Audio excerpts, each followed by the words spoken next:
Hi, everybody. Welcome to Ask the Amigos for October 2020. Aaron, it's already October, and we have gathered together a list of questions from our Discord community.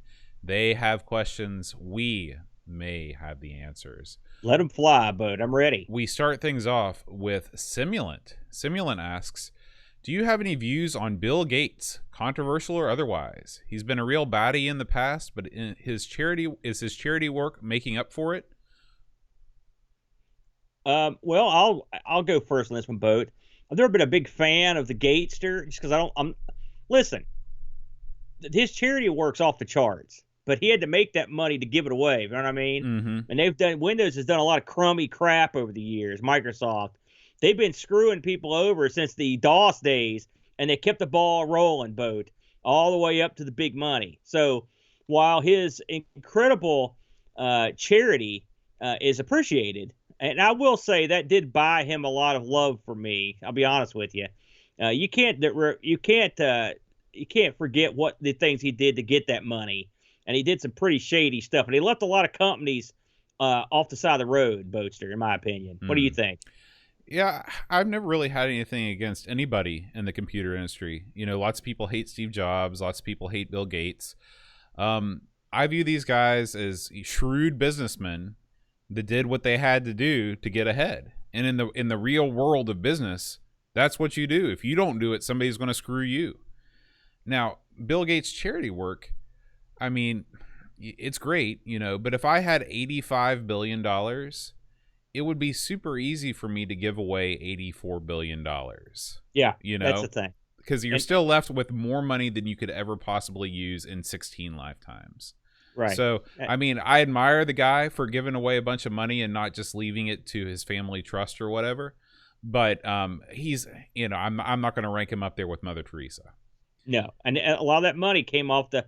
I mean, listen, you're right. It's a dog eat dog world, but you don't have to be an unethical jerk to make it. Some ethical jerks made it, and of course they didn't accumulate $85 billion. You're right, though. I agree with everything you said, but well said. Simulin also asks, do you believe any of the COVID-19 conspiracy theories? How timely. Listen, I'm just gonna call it the way it is, but I'm not gonna make a stand here. I look at it this way: if COVID is super dangerous and experts say to be careful, I be careful. Why? Well, the experts could be lying, and so I'm wasting my time, or they could be right, and I'm not wasting my time. I'm just hedging my bets, man. Mm-hmm. Why take a chance? That's my motto. You know that. What about you? Have you ever heard of Pascal's wager?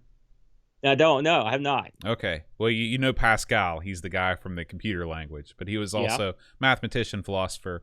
He said that you should believe in God, because if you're right, you gain everything, and if you're wrong, you lose nothing. And I feel the same way about COVID-19, where it's like, okay, they're making me wear a mask, they're making me stay socially distant. If I do these things, I'm not losing out on anything. I'm not giving up anything in my life. And if they're right, then I'm hopefully, you know, making myself more safe and the other people around me more safe. So, you know, I look at it I have the exact same philosophy when it comes to like global warming, right? Mm-hmm. You know, all the experts say it's a thing, and all the people that don't agree with it say that's all crap, right? Now, experts are, you know, you got to sort of defer to them sometimes. I don't necessarily agree with what they're saying. I think some of it's up to speculation. However, why take a chance? You know, let's clean up the earth. Let's stop polluting it and screwing with it. It's going to be better in the long run, whether there's global warming or not. Absolutely. So I'm down with it. That's the way I feel look the at same it. way. Chris Folds asks, are you guys Spike Milligan fans? No, I don't know who that is. I don't know who that is either. Paul, no. a.k.a. Hermsky, asks, what's your favorite John Hughes film? Oh, man, go ahead. What's yours is, Bo? Oh, Pretty in Pink, definitely. I'm Still Ducky. I'm trying to think of all the movies John Hughes did. Was John Hughes the director of Uncle Buck? I think so. I think he did Uncle Buck. I'm going to go with that one. I love that, and I love John Candy, and also I always felt like a kindred soul with Mr. Buck, and that big weird uncle that does a bunch of crazy stuff. So yeah. Who are your favorite Brat Pack actors? Oh boy. Um, do you have a thought on this one? I kind of like them all. I like Molly You had to have a Ringwald. favorite though. Come on. I mean, That's a Molly cop Ringwald out. is the most attractive, definitely. What about Ali Sheedy? She is not the most attractive. I don't know. I thought she was pretty good looking. Well, I'm going to go with Anthony Michael Hall. Hmm. You know, Yeah, he's the everyman for sure. because he's the geek, Right. but he grew up to be a big hulking like murder machine. Much like myself. Good for him. Yeah, that's right. Correct. Paul asked, and this is quite pertinent, which I'm sure he did on purpose. What category did you see yourself at school? Princess, athlete, criminal, brain, or basket case? Probably brain, frankly. Everyone wants to be the cool ones, but let's be realistic here. Yeah. So I would go with the geeky guy. Yeah. I would probably lean more towards that. Although my academic performance was definitely not stellar in school, I definitely fit in that category more than athlete or criminal. Or I will say I moved more towards I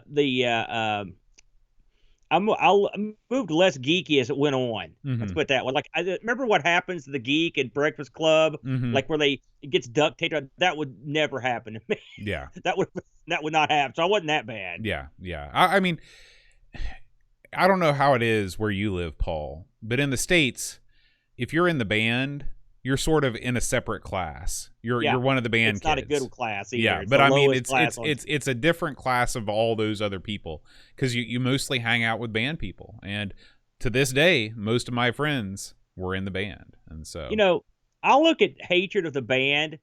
It's very similar. Did you hear my diatribe on the Coco show this week about people that used to make fun of the Trash 80? I look at it the same way. It's like, are you an idiot? The proof's in the pudding. Plus, everybody loves music and they love bands. How many of those musicians they think were in the band? Right. A huge percentage of them. Yeah. You jerks. Yeah. So give us some love. I agree. Mitsuyama asks, what's the one place you absolutely 100% have no desire whatsoever to visit? Newark. Okay. Just Newark in general, or all of New Jersey you would rather not visit? No, some of New Jersey is very nice, but not Newark. Although I could name a bunch of other places. Also, the real bad parts of Washington, D.C., Philly, Chicago. Yeah. I could go on. I mean, you don't want to go anywhere where it's likely that you'll be mistreated. And by that, I mean shot in the head with a gun. Well, I mean, here's the thing. I want to go places that things are going to be there that I'm going to like, or it's going to be pretty. An attractive place, right? And so or you have a reason to be there, and so I got no reason to be in these places, and it ain't pretty. Yeah. What about you? If I try and answer this question seriously, like, is there a travel destination, like a famous travel destination that I have no desire to visit? And I was thinking about maybe, like, I'm not too big on going to visit, say, India, like. That wouldn't be number one on my list, but I wouldn't. I definitely have like a 1% desire to visit there. So I've heard that. Yeah, there's not. I don't think there's any like famous place where people say you really need to go here and visit. Oh no, I take that back. Maybe someplace like the North Pole, someplace where it's really cold.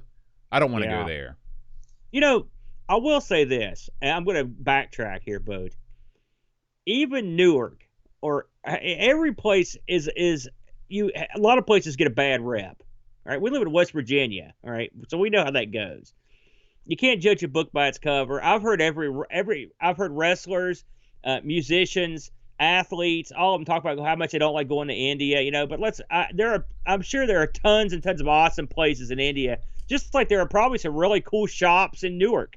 It's just a matter of your perception of the place and knowing where to go. Right? Like, I didn't think I was going to like Houston.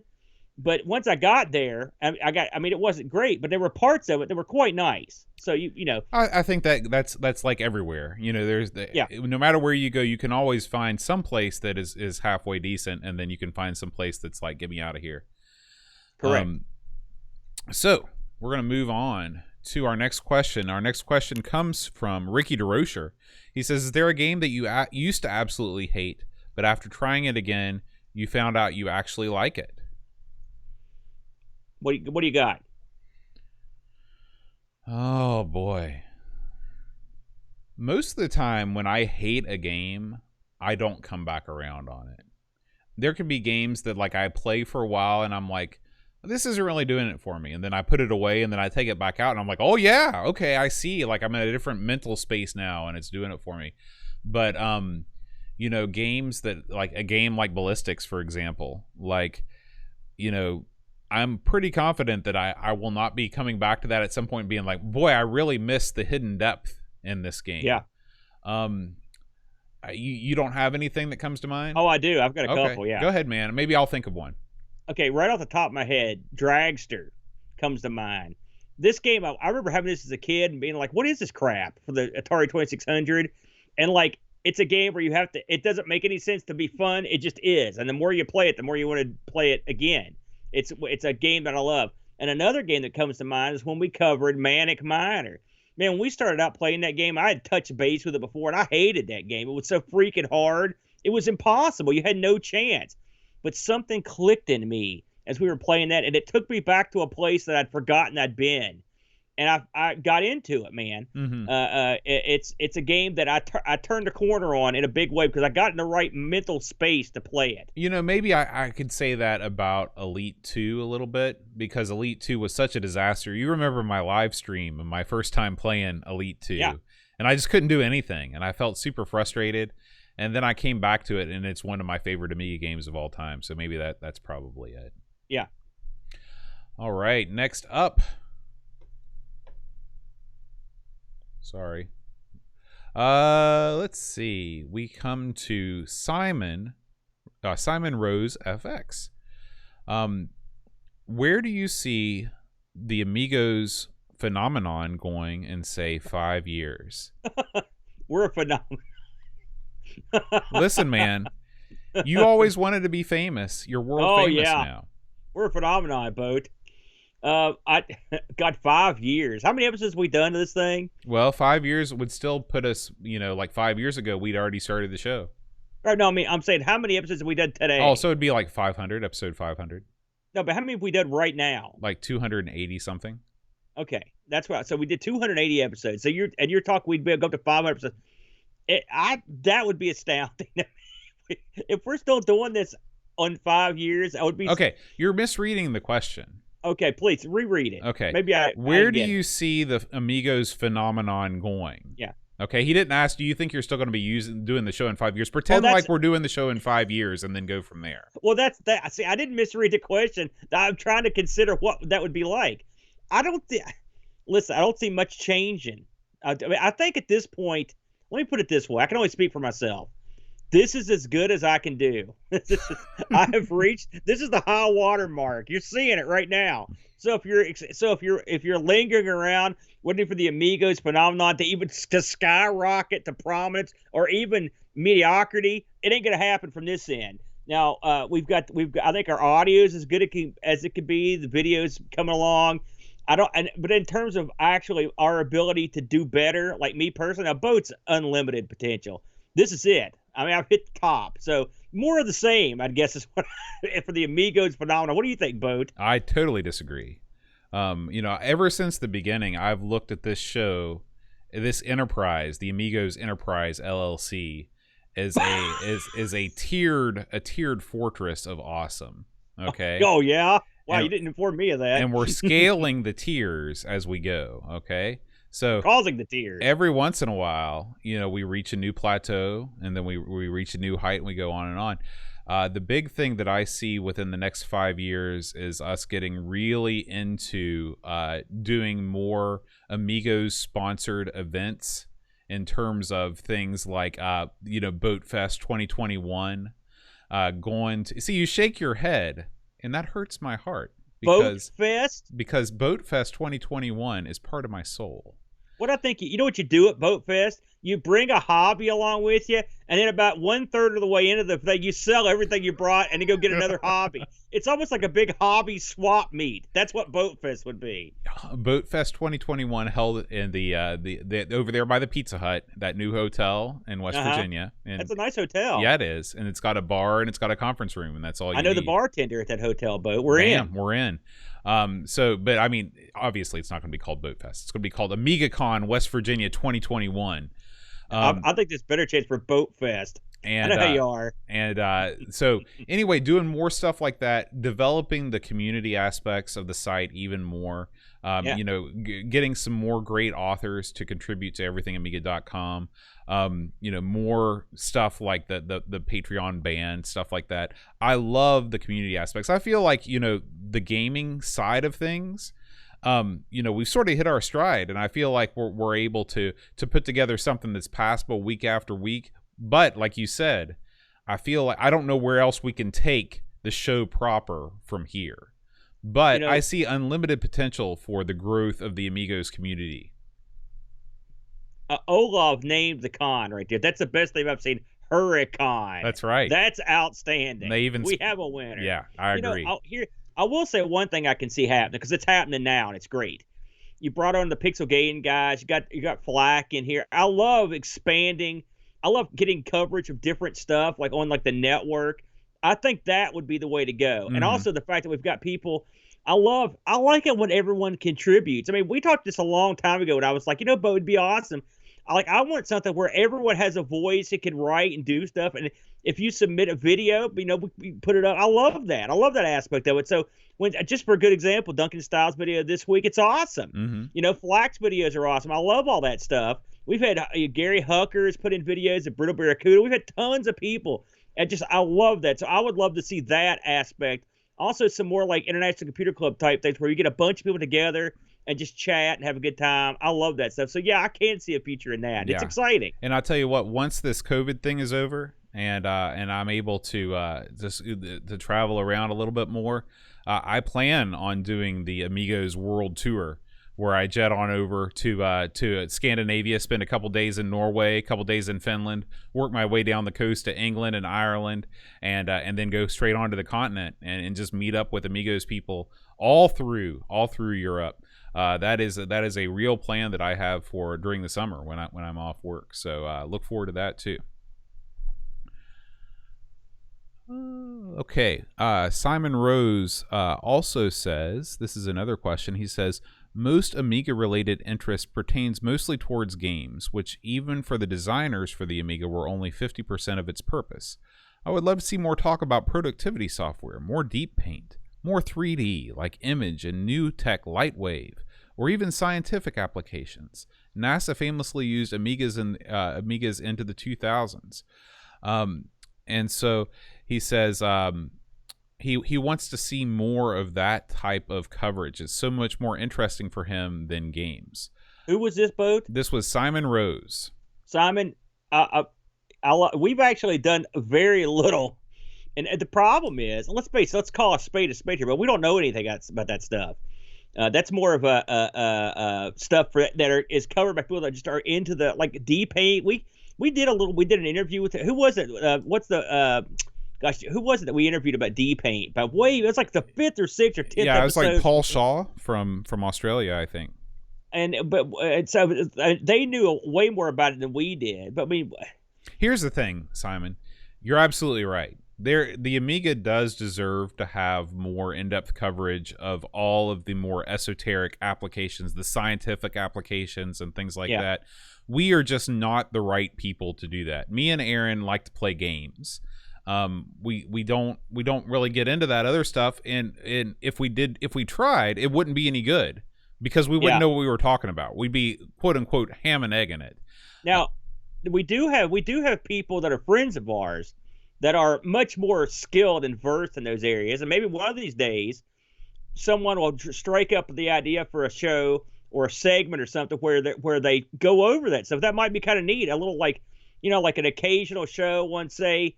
What was that? There's that Amiga thing that rendered all the stars and all the planets. I thought it was a really cool, I can't remember the name, but Rising Sun, something like that. But if, like I said, me and Bo, we know we stay in our yard. Let's just put it that way. Yeah. We very rarely, and the times we leave the yard, not good. Not good. Not good.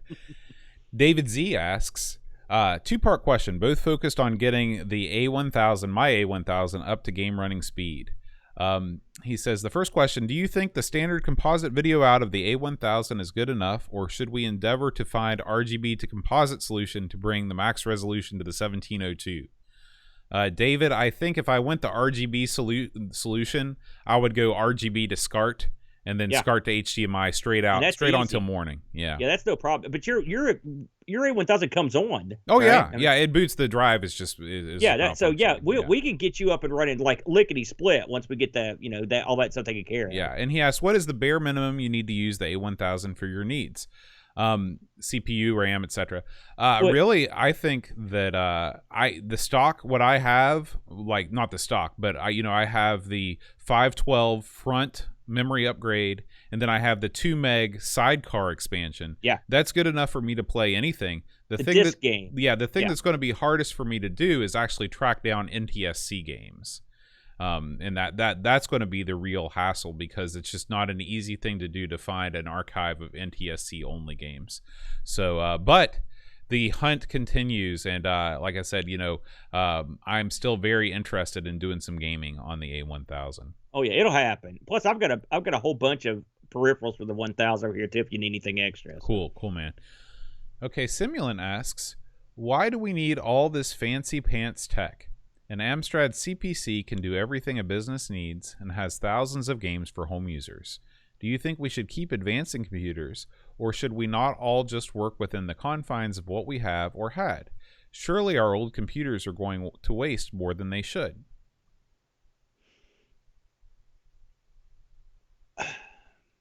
We got to move on, but ever forward, my friend, because that's the human condition. That's what we do. Mm-hmm. We keep going forward. Consider that a Raspberry Pi has, hundreds of times of more power than an Amstrad or an Amiga, for that matter. And they're, consider miniaturization. Consider the low wattage parts. I mean, there's a lot of things that make it a good idea to move on up the line. Now, all that said, there is some sort of there's a pleasure that comes from using your classic tech to do modern things. People get this pleasure, getting their Amigas or their C64s online, or using them to do art. That doesn't. The good thing about it is it doesn't have to go away because something came along that was better. All you have to do is just hold that sacred and do what you want with it, and sort of ignore everything else. Yeah, I agree with you 100%. You've got to move forward. Technology has to move forward. If it didn't, then we wouldn't have so many of the things that we love now. And it also helps us fix older technology.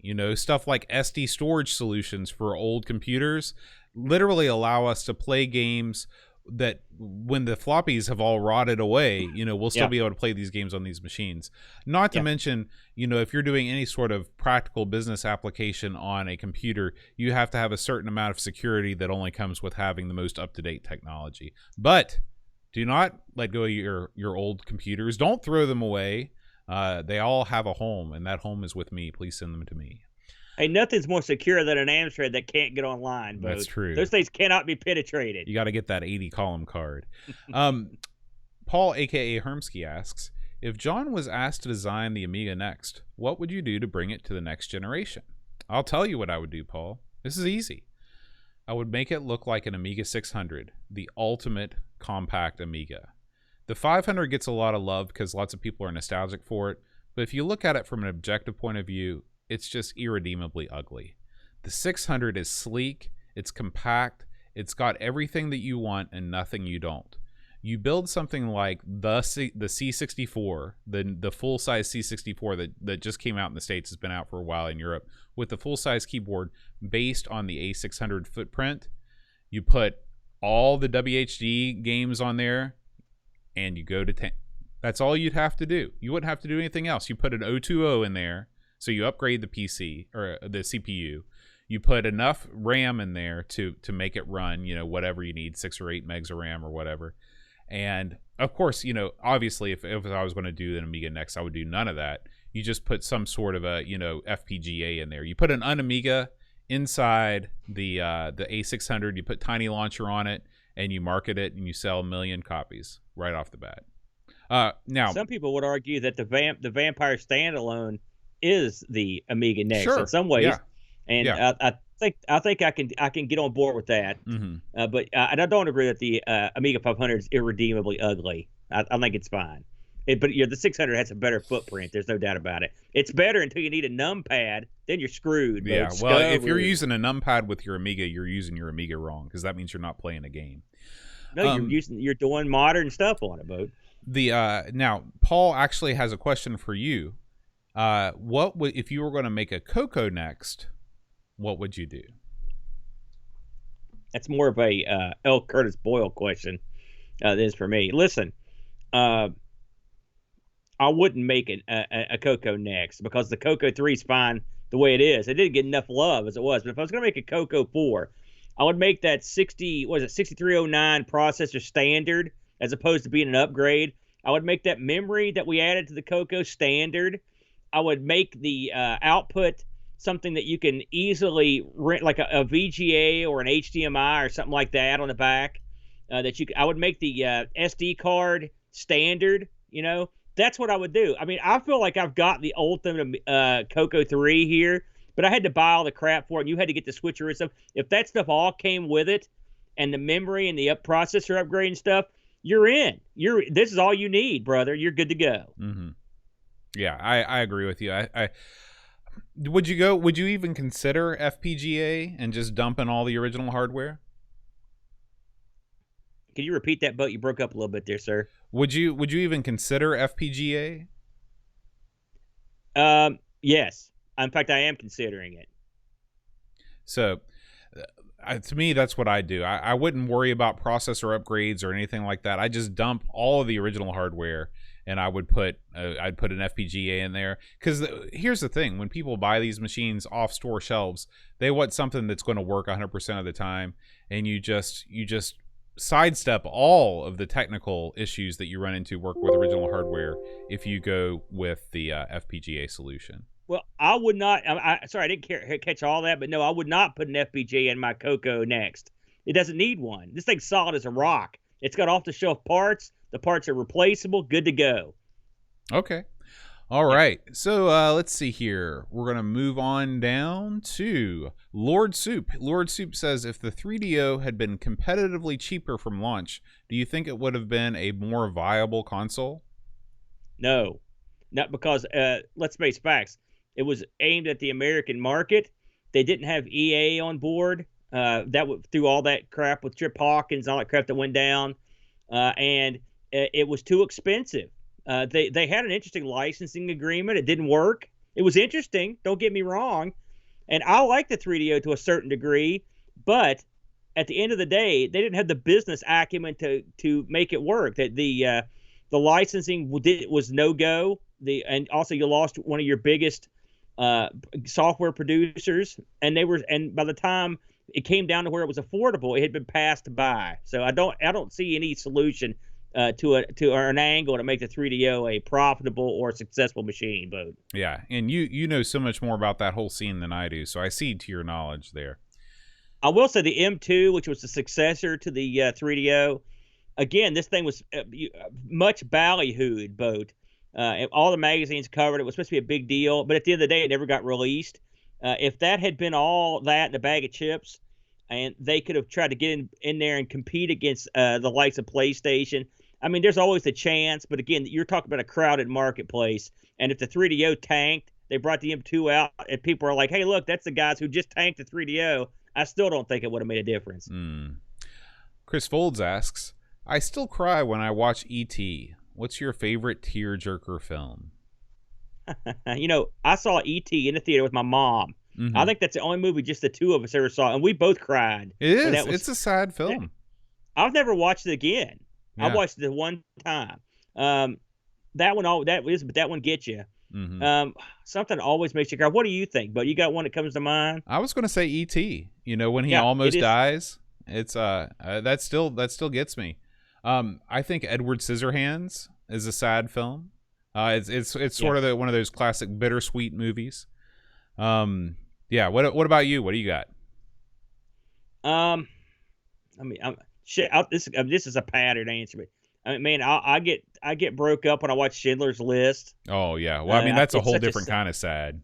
Well, I'm just saying it's sure, yeah, absolutely. The stuff that I know actually happened, right? And you're looking at or another one was like a movie like Saving Private Ryan. It's so sad. Those movies like that they hit me hard because they're real, and it makes it much worse than a fictional tearjerker to me. Yeah, I agree with you. That's why I don't watch many of the real ones because it's too much for me. I can't handle it. Yeah, I don't need that. Yeah. No. Chris also asks, we are all playing on computers and consoles that are 20 to 30 years old. Do you think you'll still be playing the same machines in another 20 to 30 years, or will your definition of retro evolve? I will. I have my retro definition has evolved already, because I've got a lot of the stuff that I've got systems here I don't consider that retro, to be honest with you. But when you're as old as me, like for me, like retro is like the 2600 or the Spectrum or the Coco stuff from there's a cutoff and it's like the 80s. Right. Like anything after that, I don't really consider it to be that old, despite the fact it's 30 years old or whatever. So I guess I'll just keep moving up the list. But it's like pretty much when it comes to like disc-based systems, that's sort of where my definition runs at. It's like, CD-based stuff. You're getting into a whole different world there because I existed in a world for a long time that didn't have CD media, and it was much different. Yeah. It's funny. There was a shift that happened at some point where the PlayStation 2 became a retro system for me.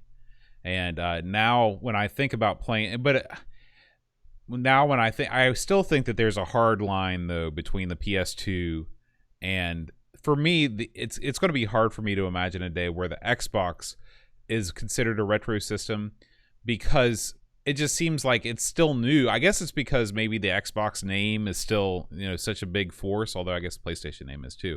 I can't explain it. Nobody can explain any of this stuff. It's all about feeling. It's an arbitrary mystery line that only you know, and it also fluctuates with me. I never considered PS2 retro because I've got one sitting right in front of me here with a hard drive. It's got USB ports on it. I mean, stuff that we're still using. It's hard for me to consider that retro. But I mean, like, even like the N64, the Nintendo, and the Genesis, I'm like, I mean, to me, they don't seem that old because I remember when they were out. Now stuff like the Master System and back, to me, yes, that's all retro. But after that, it's a little fuzzy. Yeah. And now, if you were going over to Chris Fold's house for dinner, would you prefer the Spotted Dick or the Knickerbocker Glory? Spotted Dick is a bird, I believe, isn't it? I think Spotted Dick is a sort of sausage. Okay. I don't know what Knickerbocker Glory is. I would go with the Spotted Dick boat. That's what I'd go with. Well, just to be contrarian, I'll go with the Knickerbocker Glory. All right. That one's got a better name. Yeah. Paul, a.k.a. Hermsky, writes, what are your views on the increasing shift from hard copies to digital downloads? It's funny. If you'd asked me that 10 years ago, I would have shook my fist at the screen and been like, I'll never download digitally. But I also pirated things like they were going out of style 10 years ago because I was too cheap to buy anything. Something funny happened on the way to the bulk disc purchase. And what happened was they made buying first run games dirt cheap and convenient. Right. And so, like, for example, I've been playing this game called Crosscut now for about a month. It's this futuristic car battling game, right? It's a totally free game. It's one of those deals where you pay to win, that shtick. Mm-hmm. But, I mean, if they've given me, and I complain about it, but at the end of the day, they've given me this game for free for months and months, a fun game. You go on Steam, they have these sales. It's like you get like 50 games for a penny. It's like the old record club. And so I've got loads and loads of games on my docket here that I never even get to play, but I got them because they're so cheap, And so what they did was what was the number one complaint? I can't afford these games. They're $50 or $60. Well, will you pay $1? Will you pay 50 cents? Will you pay a penny? Will you pay $10? Will you pay $20 for a first run title? Yes, all those, yes. With the understanding that you are paying for the right to play the game and not necessarily own the game, which that took me a long time to get across, to get in my head on Steam, to get it, because it's hard when you've always had the games. On the flip side, when you're a pirate guy, you really didn't own that many original games anyway. So if you're paying practically nothing for games that you don't have to pirate them and you get to legally play them, it's an easy jump. So I look at it that way. But what about you? Yeah, it's the Netflix model, where Netflix was like, hey, we're going to make this so cheap and we're going to give you so much content that you can't not get it. It's just too good of a deal. Yeah. And that's the way I feel about all these modern games. I buy I don't buy that many games, but I probably buy 3 or 4 new games a year. And they're always like $20. And it's like, I know that I'm getting, because here's the thing. I don't care about the future of these games. Like, these are not games that my mythical children are going to cherish, and I'm going to show them the ways through these games. Those are other games. Those are like my Nintendo games, my Atari games, and things like that. These are games that I just want to play because they're part of some sort of a new movement, or I hear people talking about them, I want to try them out. And so owning them digitally, number one, you know that you've bought it quote unquote new, so the developer of the game is getting compensated, which is more and more important to me than ever before. Number two, you get it on Steam, and whatever device that you have, whatever computer you have, you install Steam and you've got that game right there with your backed up save. That's huge. Okay. Yep. And number three, if anything's wrong with the game, then they will patch whatever is going on and they will fix it. And with hard copies of games, they do that too, but you've got to download patches and things like that. And with a digitally, with the game that you buy on Steam, it updates in the background basically. So there's lots of people out there that don't like the idea of not owning their games.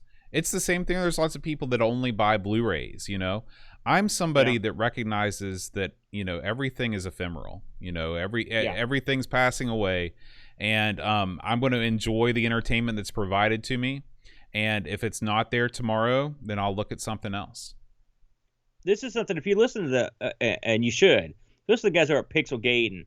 They're both big time boxed game collectors. They go for these, the mini releases. We've talked about, in fact, on your show with Neil, you guys covered a couple weeks ago, the Turricans, the box set. Right. They love that stuff, right? Cheap, limited run games and whatnot. But I mean, let's face this, we all have to come to the startling conclusion that we're not buying any games anymore. You're getting something that has a couple pieces of code that says, go download this. So even if you're getting now some people just want the box on their shelf. That's fine. It's because they collect boxes. That's cool. Whatever toots your horn, man. But something else we've got to also, and this is, at this point it's irrelevant, but we are mortgaging our future for cheap games today, because if Steam ever goes away, if they change their policies, blah blah blah, and all this could happen. It probably will at some point. We're not going to be playing these games like we are playing Amiga games now. Exactly the same way. Now, there may be a gimmick. So there's always some kind of gimmick to play these games somewhere down the line. But it could not happen. I mean, and I look at City of Heroes as a prime example. Now, there was a gimmick, but it didn't kick in for 6 or 7 or 10 years later. I mean, games can go away. Yeah. Oh, yeah. And like I said, you just have to be able to come to terms with that fact. And for me personally, that's easy for me to do. The good thing is it makes your retro games all that more precious. Yes. Because those aren't going anywhere. You always have them. Right. Simulin asks, what is Amy Hybrid? It's the ability. It's Stephen Jones' new thingy that lets Amiga OS and Linux sort of live in a coexisting crossover world, and you could do Linuxy stuff with your Amiga OS on a Raspberry Pi and vice versa. I think that's pretty much what it is, Bode. Okay. Yeah. You know more than me. Well, Bundy asks, I can already see a shift from real sports to esports. What are your thoughts on this? Well, let me tell you something. They just opened West Virginia back up to play real sports, and ain't nobody here playing no esports. I can tell you that right now. There's no one gathering at these in the middle of a pandemic and a horde of other goofs to watch esports. So it ain't here yet. It may be. I know overseas, especially, but you were over in South Korea. So I mean, I know it's huge over there. Yeah. But I mean, there's 2 cable channels. There's probably more, but when I moved there in 2007, there were 2 cable channels that did nothing but broadcast live StarCraft games. Yeah. StarCraft is huge over there, right? It's a national obsession. I know e-games have come a long way. I look at e-games a lot like I look at soccer in America, right? Like, it's been pitched for decades, and something's happening where it's slowly creeping in, man. And I think esports are going to be sort of like that. I mean, because you get on YouTube and watch them, so it's kind of fun to see the competitions, but there's no one watching that stuff on TV or anything. Very few. Yeah, I would say, at least in America, traditional meat-based sports are still much, much more popular than their eloquently put. Lobsterminator asks, should architecture, literature, and music be brought back to the Olympic Games? I don't think the Olympic Games should be brought back to the Olympic Games. I don't think it's not a good time. I can see why Japan canceled these things. Architecture, literature, yeah, sure. Listen, we've talked this before, Bo, when it comes to scholarships to colleges. You know, you got your sports scholarships, you got your grade scholarships. And I'll look at that in sports as well. No one's paying top dollar to see the 2 philosophers go at it in the arena, but it would be cool if they did. You know, that'd be kind of neat. I don't have a problem with any of that stuff. I don't know how you would make that work, but maybe they should just be kind of sewn into the fabric of the games.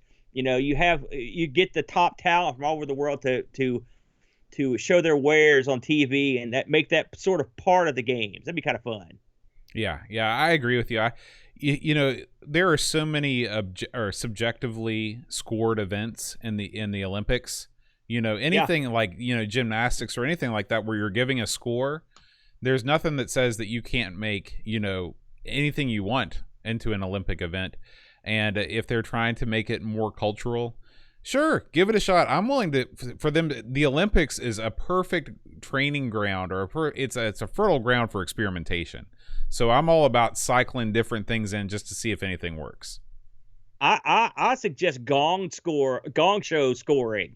Get 3 judges of their wacky ones and a big gong. Burn. That's good. I love that show. That'd be great. Mitsuyama asks, is there a chocolate bar, sweet, or confectionery item that you used to enjoy but is no longer available that you would like to see make a comeback?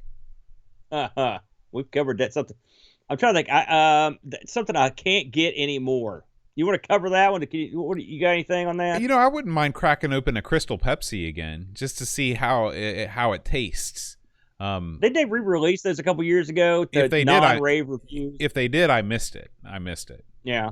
But other than that, I mean, we in America, we love our chocolates and our sweets so much that nothing really ever goes away. It lingers. I would say Surge. Remember Okay, Surge? Oh yeah, I was a big Surge guy. Yeah, I would like to see that come back. I think Surge already did come back though. To not great reviews. It was back and gone, but it was gone again. Much like your they might have. I think they effed with the formula is what happened. Yeah, you don't ever do that. It had that weird green look like antifreeze. I used to chug that all the time when I watched Nitro every Thursday night or Thunder every Thursday night. It was great. We used to get together, get some Davaroni's pizza, and just 24-pack of Surge. That's the way you do it. All right. Bundy asks, what's the best video game adaptation of a movie in your opinion? You have one in your head? The Addams Family. I mean, it combines everything that's great about that movie into the video game. You have this huge mansion to explore, and it's creepy, and there's like horror elements, but it's also sort of like, clever and a little bit cute. And it follows the movie, the loosely follows the plot of the movie. The Addams Family film, had a great original score by Mark Shaman, and the Addams Family game has a great original soundtrack. So even though I love the Addams Family, to do with the film. What? I mean, I don't think the game has anything to do with it. The Has film. everything. It follows the plot of the movie. I don't remember a plot. I don't remember a part of the movie where Gomez is going through an animated kitchen or all this other crazy stuff that he does. That stuff wasn't in the film. Well, yeah, None of but that stuff was. the overarching like plot where there's the evil judge and you're trying to rescue Morticia and all that stuff. You know, I'm gonna go with the vector graphic Star Wars because that made you feel like you were Luke. And that was a big deal when it came out. That's a good choice. HSI asks, with the Spectrum Next being fairly successful, both by actually delivering on its goals and also being somewhat of a fantasy continuation of the Spectrum computer, what, if any, computer do you think deserves a similar treatment, and what features do you think would be cool to have on it in the same spirit of what the Next did for the Speccy? It's an interesting question. I can think of a couple that and these are going to sound stupid. These are going to sound like stupid answers. Okay. I wouldn't mind seeing a next generation C64. The C64's got a lot. Let's face facts. The Amiga is not the next C64. It was a whole different, it's a whole different computer line. Right. Mm-hmm. The C64 has lots of room for improvement with its I/O and stuff. I think you could do something very interesting with a next generation C6. So I would say that I would, as a runner up to that, just because I think system, it'd be neat to see what they would come up with an Atari 8-bit next generation. Because again, I don't consider the ST the next linear the next Atari 8-bit. They're really not that similar in any way, are they? Yeah, I agree with you. The Next is really the prime example of what a computer you should make a next version of, because the games look so iconic because of the way the sprites are drawn and because of the color palette that you can easily see how you could develop like more advanced games within staying in that framework versus all of the other systems out there.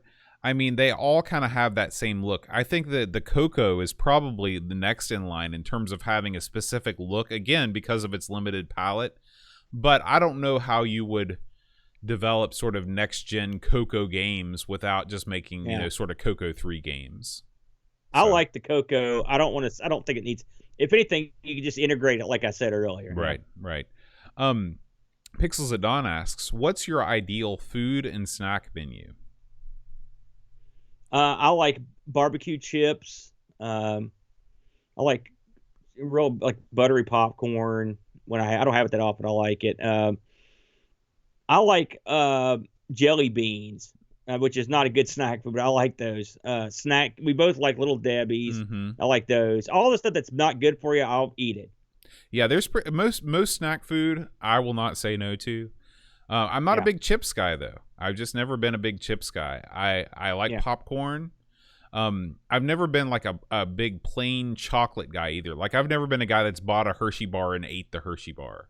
Yeah, I like peanut butter in there, nuts or something. Yeah, give me some Reese cups, give me some popcorn. I'm right there with you with the popcorn, and give me some sort of you know what I like is some pigs in a blanket.